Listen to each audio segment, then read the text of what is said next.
For decades, I've heard this talk, as I'm sure that you have, of this mysterious group of people called the Illuminati. And supposedly they're what? Trying to enslave everyone? Well, we've always stayed away from this type of a topic for obvious reasons, but on TSO, we dug pretty deeply into this, and we still have that report. And, well, since this channel is dying anyway, we thought, what the heck?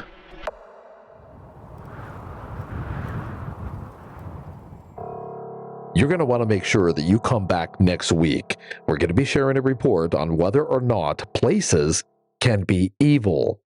This one, of course, is a conspiracy theory about the Illuminati. And it's crazy. If only half of what she dug up and put into this report is true, well, if you're new here, you just might find our channel a little different than other paranormal channels. You see, when Damon shares this information, he doesn't dive into the ooh, ah, cringe. He just shares it and lets you decide. So without further ado, here's Damon with Majesty 12. In 1973, a young patriot serving in the United States Navy was granted an ultra-high security clearance, which allowed him to read through and then deliver briefings on highly sensitive, top-secret information. Well, over the next several years, and piece by piece, he got his hands on and he read documents of an extremely troubling nature. According to this man, he saw with his own two eyes information in these documents of a secret plan to enslave nearly every person on Earth. Within the not-too-distant future, all countries of the world and all citizens' rights will be scrapped. A parliamentary form of government will take their place. All military forces and individuals worldwide will be disarmed and replaced with a single global police force. This police force will have an overwhelming state-of-the-art technology and will stand to protect the world's supergovernment. There will be no individual rights, only privileges. These privileges will be granted or denied at will by the supergovernment. All property will be confiscated and owned by the government. There will be a complete redistribution of wealth. All class differences will be eliminated. There will only be the lower class and the ruling class. This leveling of standard of living will be accomplished through planned global economic collapse. Cash will then be eliminated. All trade will be accomplished by a system of computer credits which will be accessed through a computer chip implant. The implants will also serve as a personal identification, driver's license, etc. When this plan is completed, the entire human race will be shackled to the computer in a never-ending cycle of debt. No action or movement will ever again be private.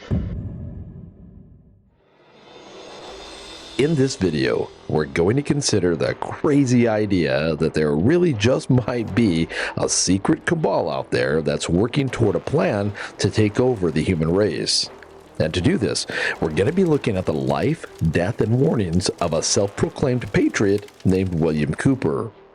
Cooper claimed that during his time in the military, he was privy to top-secret information where he learned that the most powerful men on Earth were working with, now, check this out, extraterrestrial beings, and these powerful men had a step-by-step plan to enslave every last man, woman, and child.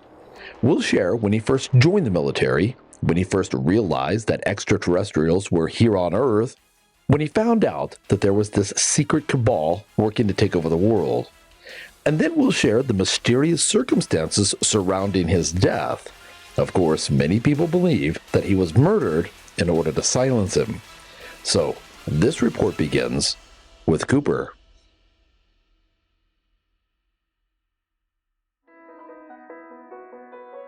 Milton William Cooper was born to a military family in Long Beach, California on May 6, 1943.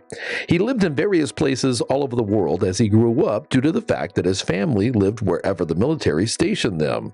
He graduated high school in Japan in 1961, and then he joined the Air Force that same year. He served 4 years in the Air Force, he was honorably discharged, and then he immediately enlisted into the Navy. He was a true patriot. He earned many medals and continuously proved that he could handle big responsibilities and be trusted with greater and greater secrets. Then, in 1966, while he was on board the USS Tyru, Cooper witnessed this disc-like craft rise up out of the ocean and then disappear into the clouds. Cooper said that he didn't know it at the time, but this one event would change the course of his life forever, and it slowly unraveled everything that he thought he knew about his country and the world.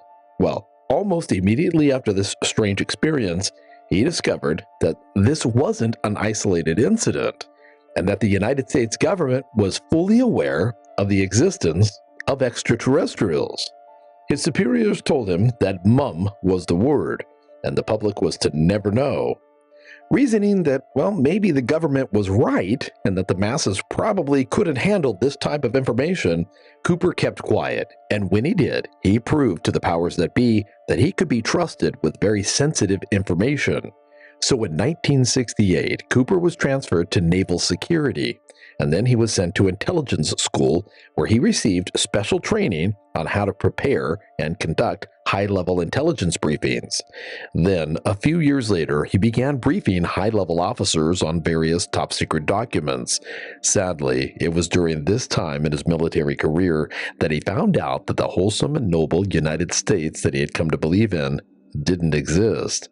He claimed that one of the very first things that he learned during those briefings was that the United States government was involved in the assassination of President John F. Kennedy. At some point, President Kennedy discovered portions of the truth concerning aliens. He informed Majesty 12 that he intended to reveal the presence of aliens to the American people within the following year in order to plan developed to implement his decision. President Kennedy's decision struck fear into the hearts of those in charge. His assassination was ordered by the Policy Committee, and the order was carried out by agents in Dallas. Finding out about the Kennedy assassination was just the tip of the iceberg. By the mid-1970s, Cooper had learned a slew of disconcerting information, but without a doubt, the most terrifying thing that he learned was that the United States was secretly being ran by a shadow government, and the most powerful people in the world were already several steps into a well-thought-out plan to enslave the masses. This unholy scheme was referred to as the New World Order. The terrorist espionage corps is symbolized in the insignia of the Order of Illuminati by the all-seeing eye, mounted up on a pyramid that represents the secrets of the order. Didn't you wonder why there was a pyramid on the dollar bill? What does all this represent? Most of you have never asked yourself that question. What does Novus Ordo Seclorum mean? Why, ladies and gentlemen, it means New World Order. That's what it means. We have before us the opportunity to forge for ourselves and for future generations a new world order. A new world order. A world where the rule of law, not the law of the jungle, governs the conduct of nations. When we are successful, and we will be, and we will be. The information that Cooper learned while preparing these high-level briefings in the 1970s stripped away every bit of faith that he had in his country, and he spent the next 18 years going over his notes, gathering new information, and having these secret meetings with others in the know. This video is not long enough to include everything that he learned, but let me just quickly give you the highlights. Between January of 1947 and December of 1952, there were at least 16 crashes, or downed spacecraft if you will, of these alien ships, and the powers that be had recovered no less than 65 alien bodies, and one of them was living. This crazy onslaught of wrecked alien spacecraft was troubling to be sure, but to make matters worse, two of the ships had an extremely large inventory of human body parts. Now that's disconcerting. Well, over the next few years, several government organizations were created in an attempt to get a handle on the situation and, of course, keep this quiet from the public. One of these organizations was the now famous Project Blue Book. The public was told that Project Blue Book was formed to look into UFO sightings and try to see what was behind them. But Cooper said that that was just a ruse. He said the Project Blue Book was really just a disinformation project to help keep this alien presence under wraps. Several other agencies sprung up around this time as well, with names like Sign, Grudge, Pounce. Ultimately, the National Security Council was created to oversee all of these agencies and then to take complete charge of the entire alien project. Later, with addendums to the National Security Council, buffers were established to separate the president from the alien operation, and that, of course, would give the president the ability to deny all knowledge of this alien presence. These addendums, of course, would later on become the very mechanisms that would take future presidents out of the loop completely, giving sole control to a shadow government who could then act with complete autonomy, avoiding the normal checks and balances that a sovereign nation might impose. Early on, the people in charge realized that other world powers might eventually find out about this alien presence, so an organization outside of the United States government was established to act as a mediator between all countries who might find out. According to Bill Cooper, this was the creation of the Bilderberg Group. The public first caught a glimpse of this group during a meeting that was held in 1954, but supposedly this was a full 2 years after it was established. The actual first meeting of this group took place in 1952. This outside group was made up of the world's most powerful men, most of which were already in another powerful secret society known as, and I know that you've heard of this one, it's kind of what we're making this report about, the Illuminati. The very same Illuminati that conspiracy theorists have claimed for decades, maybe centuries, have been bent on world domination.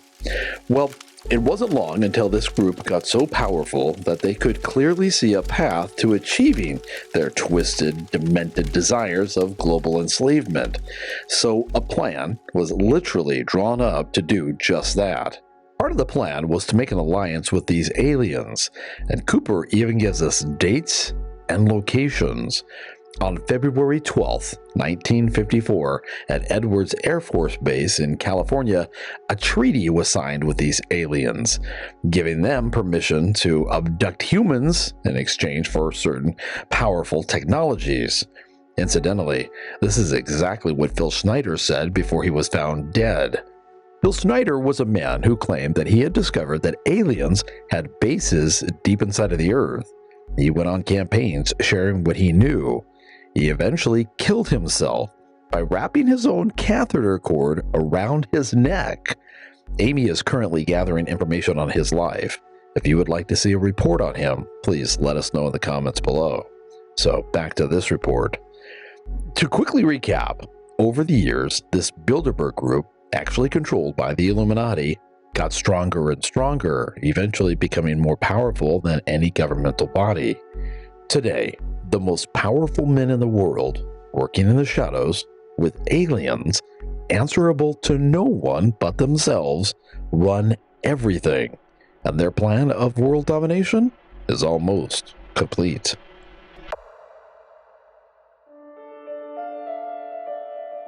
The United Nations was formed right after World War II on October 24, 1945.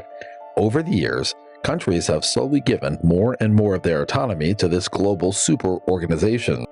Borders have slowly and systematically been dissolving.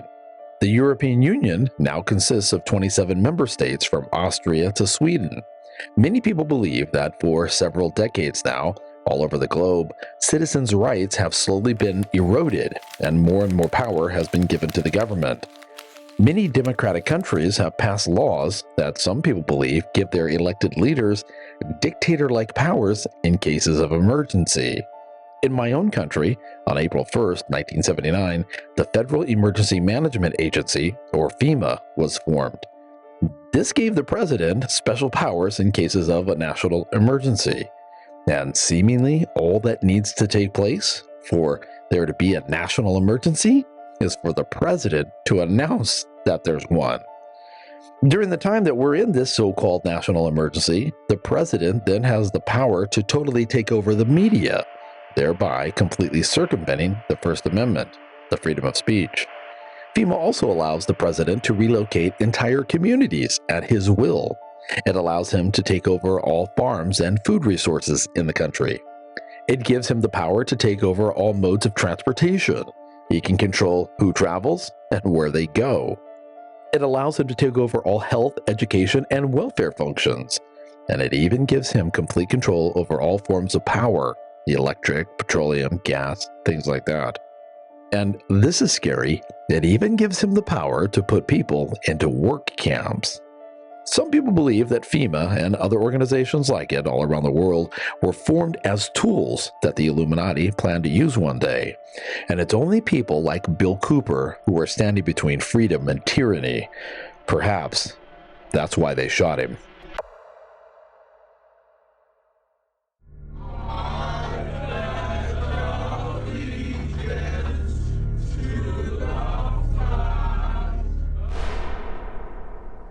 Cooper spent many years trying to blow the whistle on the Illuminati's plan to enslave the human race.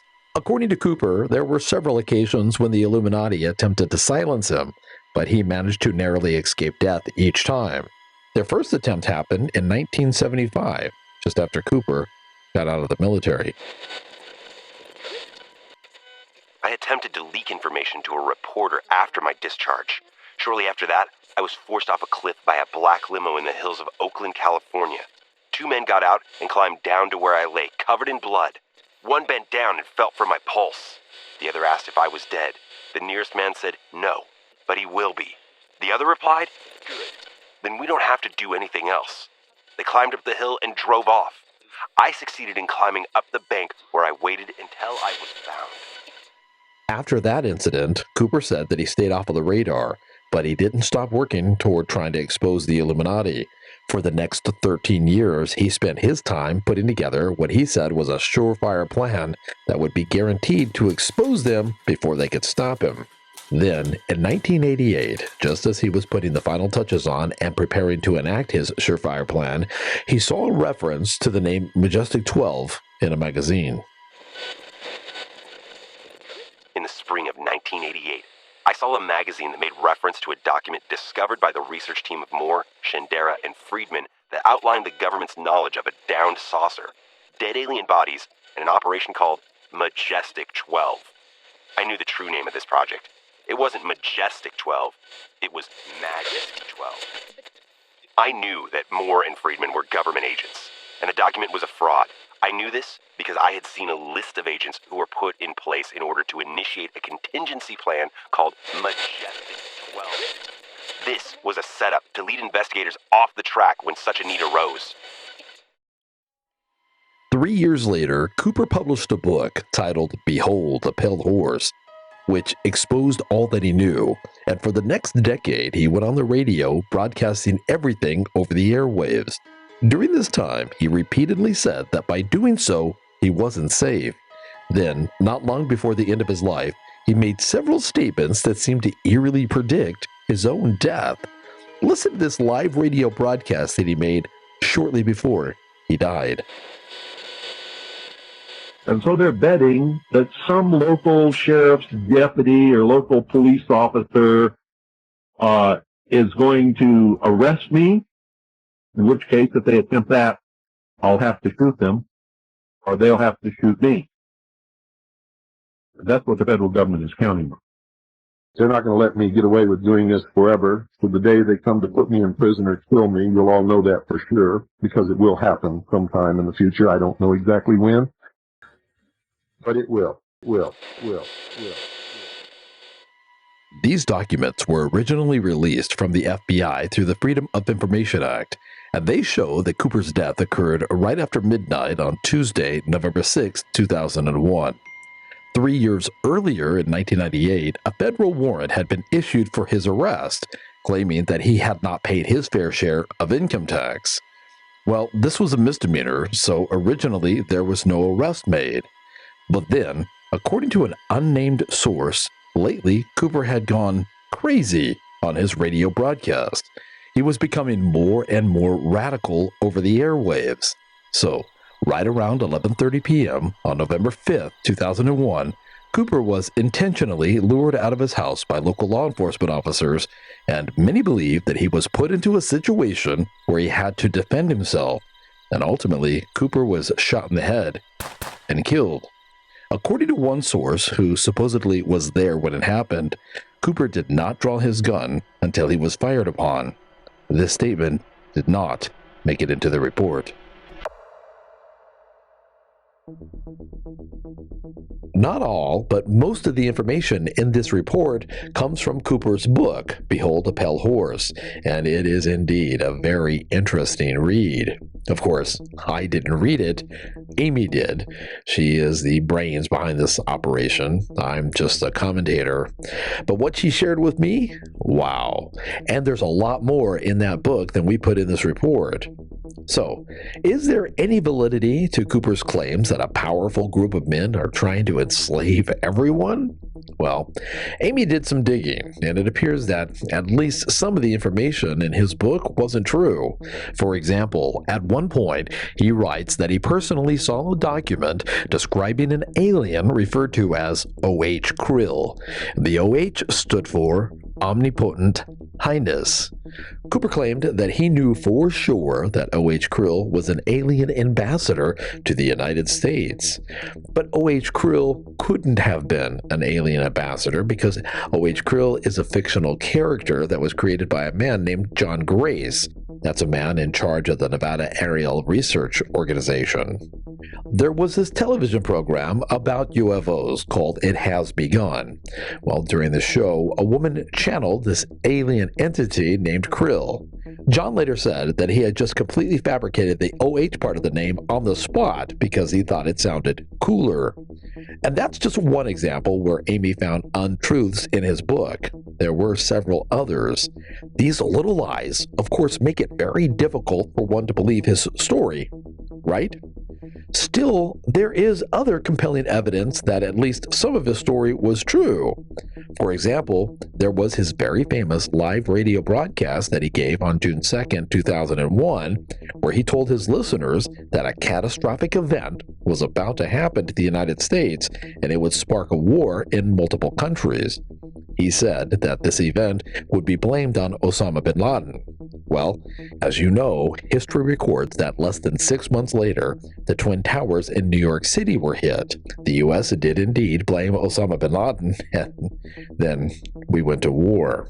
There's also his claims that he wasn't safe, and then local law enforcement shot him in the head. They, of course, have their version, and it was all on the up and up. It is a rabbit hole for sure. So, what do you think? Do you believe that Bill Cooper was a true patriot who was trying to warn us?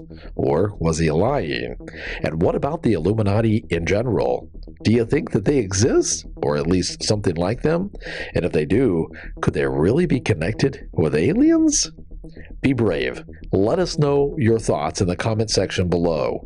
And if you'd like to see more videos like these from Amy and me, videos that make you think like this one, then please help us build this channel.